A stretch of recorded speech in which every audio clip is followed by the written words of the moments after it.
এই অনুষ্ঠানে সম্প্রচারিত বক্তব্য বক্তার নিজস্ব মতামত। এই বক্তব্যের জন্য চ্যানেল কর্তৃপক্ষ কোনো মতেই দায়ী নয়।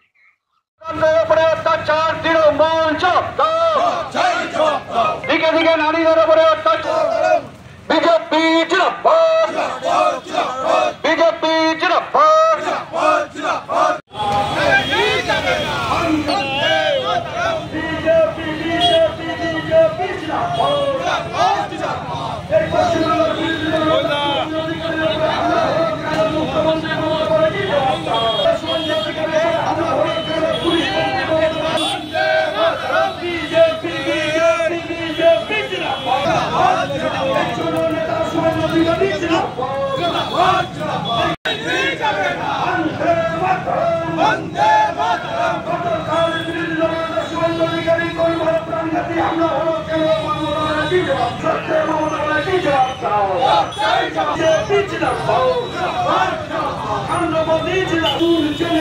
পুলিশ দিয়ে গুন্ডা দিয়ে বিজেপি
দেখুন, গতকাল আমাদের ভারতীয় জনতা পার্টির বর্তমান আইকন আমাদের মাননীয় বিরোধী দলনেতা শুভেন্দু অধিকারীকে তৃণমূল ভয় পেয়েছে।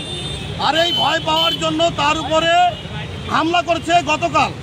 সেই হামলার প্রতিবাদে আজকে আমরা রাস্তায়, কারণ তৃণমূল বুঝে নিয়েছে যে শুভেন্দু অধিকারী বা আমাদের শ্রমিক ভট্টাচার্য, সুকান্ত মজুমদার বা অন্য নেতৃত্ববর্গ যেভাবে আন্দোলন শুরু করেছে এই অন্যায়ের বিরুদ্ধে, তার জন্য তারা ভয় পেয়ে গেছে যে এই বাংলায় আর আমাদের নেই। এই রোহিঙ্গাদের মদতদাতা তৃণমূল বাংলা থেকে দূর হাঁটতে হবে। তার জন্য মাননীয় বিরোধী দলনেতা ময়দানে আছে। আমরা ভারতীয় জনতা পার্টির তার সৈনিক, আমরাও পাশে আছি।